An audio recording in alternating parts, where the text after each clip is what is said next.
Hello, and welcome to Love Light, the Other Side. Let's start into your reading this morning. It's morning for me, could be night for you. So let's get to it. Okay, a couple more. Just a couple more. That one was going to pop out. Another one. Okay, let's do those. That's enough, I think.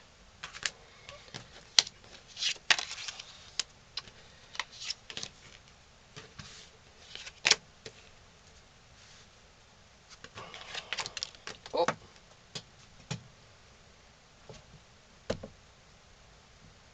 I don't even know where that one went. Oh well, we have a slider. Just a moment. Sorry about that. I actually had to stop my camera for just a quick second so that I could pick up the card. And it was the Two of Swords in the reverse. It just flew right off the table and I just had to go and get it. Okay. You've got a lot of cards here. So this reading might be a little bit drawn out. Might be a little bit of everything. So this might be your... Somebody's saying that their life is really effed right now, and that's probably the reason why all these cards came out, and they're apologizing to me.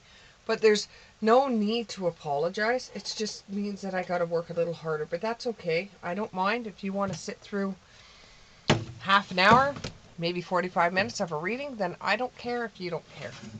So let's just go for it. Make sure you can see my cards. No.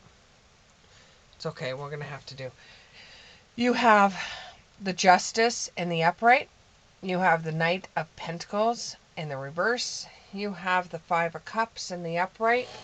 You have the Two of Swords in the reverse. You have the Eight of Cups in the upright.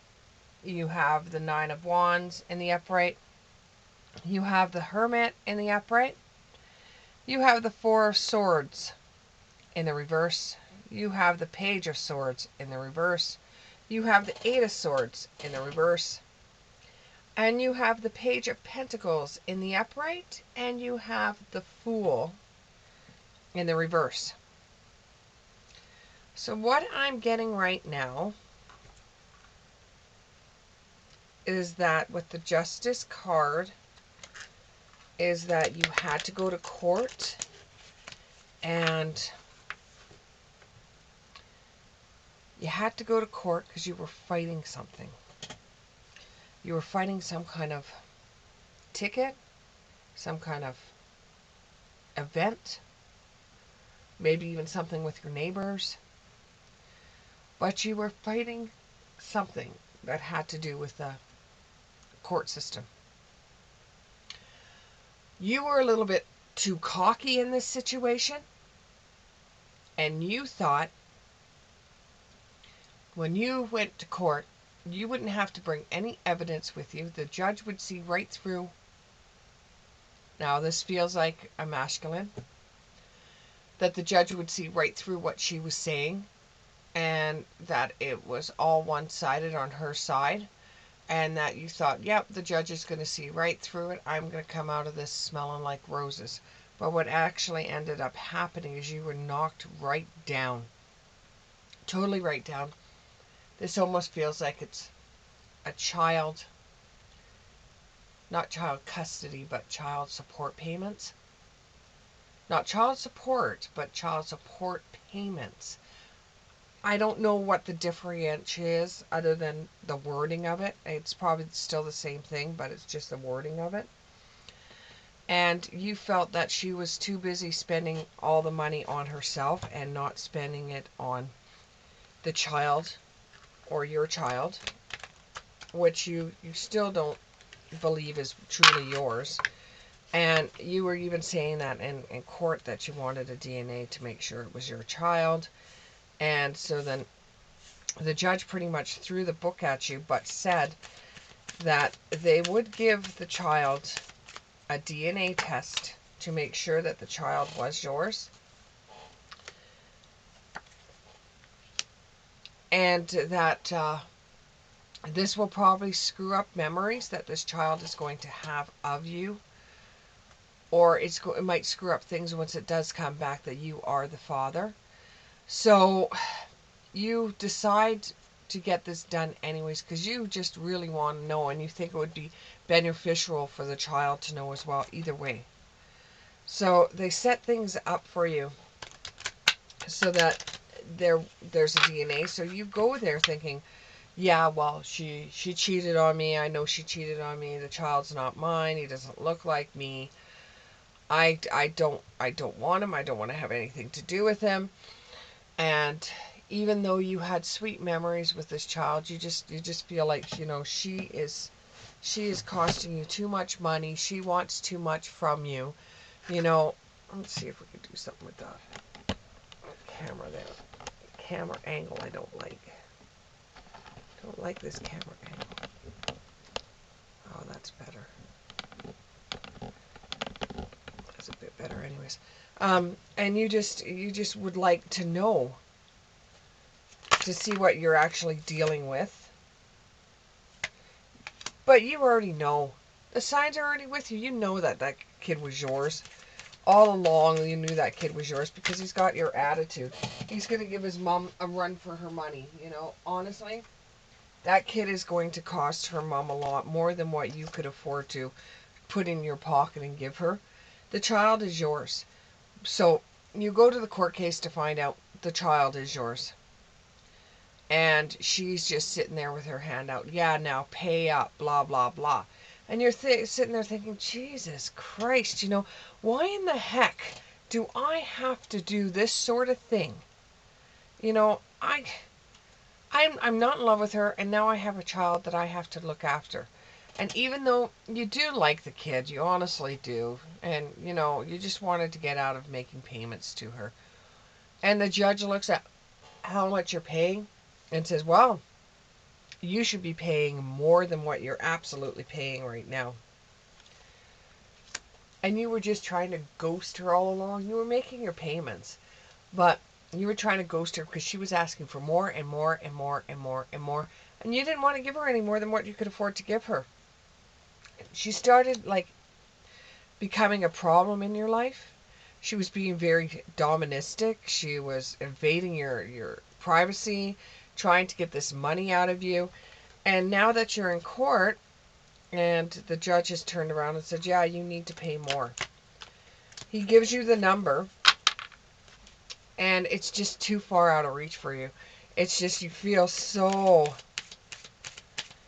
depressed because you don't know how in the hell you're going to make that kind of money and still be able to afford to pay for your rent, pay for your car, you know, and you're thinking all along that, you know, you do like the kid, but man, you know, at this cost, you would rather either sell your soul to the devil or just sign full custody off to her because you just can't afford this.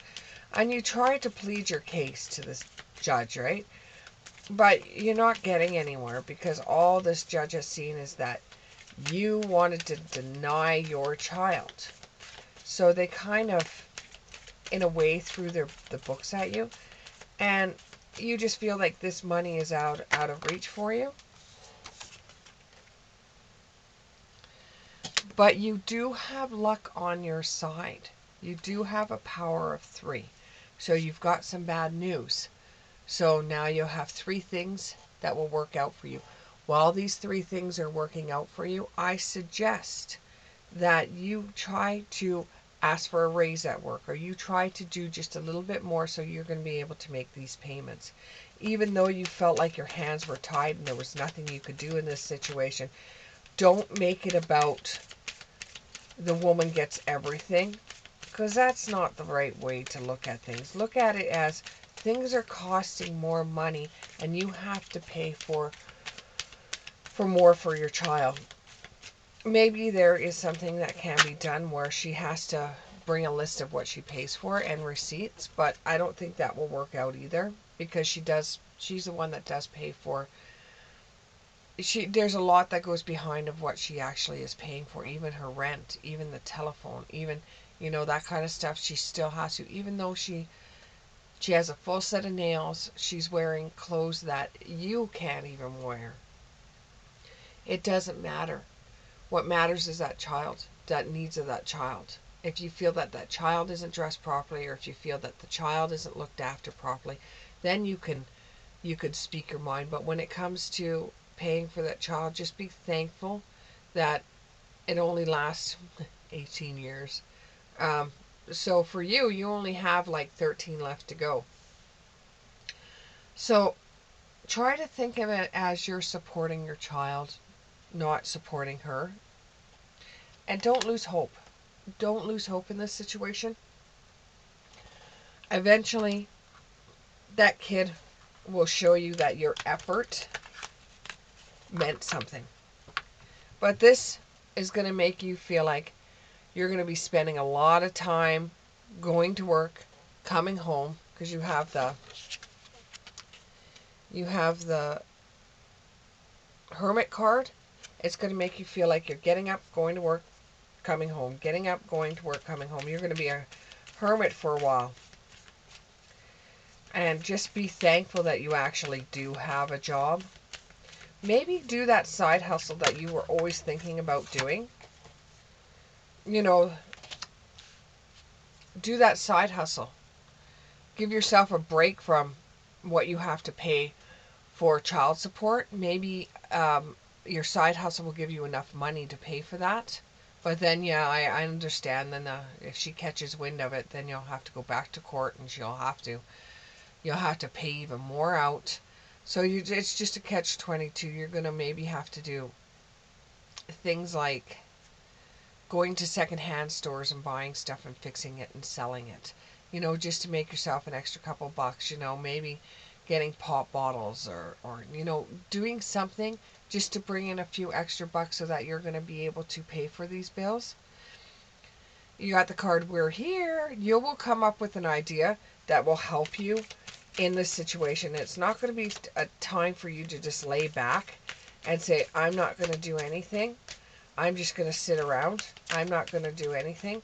Because you know what? It's going to come back and haunt you. It's going to come back and nip you in the butt. You don't want this kid coming back to you in 13 years and saying to you, hey, you never helped out. My mom had to work hard for the stuff we got. And you don't want the child coming back and saying that. And things change in time. Right now, it's been like a punch in the stomach to you. But eventually things will work out. But make sure you do make those support payments. And find a clear solution for them. Find a clear solution to be able to make the payments for it. And then from death comes rebirth. This might be the very thing you need to set you off straight. When spirit does stuff, it doesn't do it to hurt you. It does it to help you. When you look back on this situation, you will understand that it was to help you, not hurt you.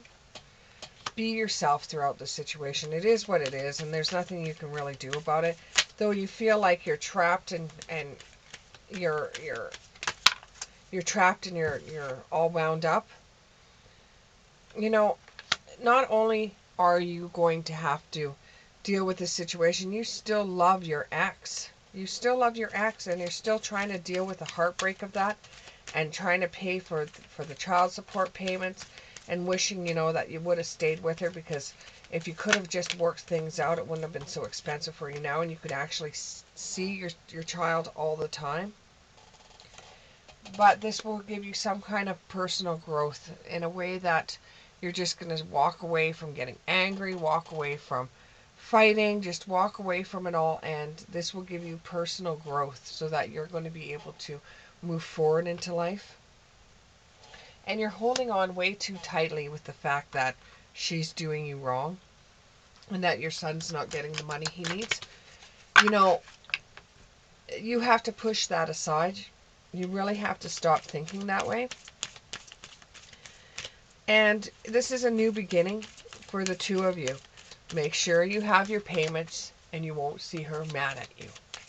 And then maybe you could work on the relationship with her, because the more sweets, the less sours.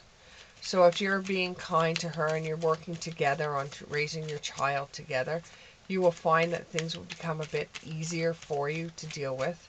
You could express how it's costing you a lot of money, and you may be able to see with your own eyes about how much she struggles to pay for bills and what she has to do to make sure that she can put food on the table for your child.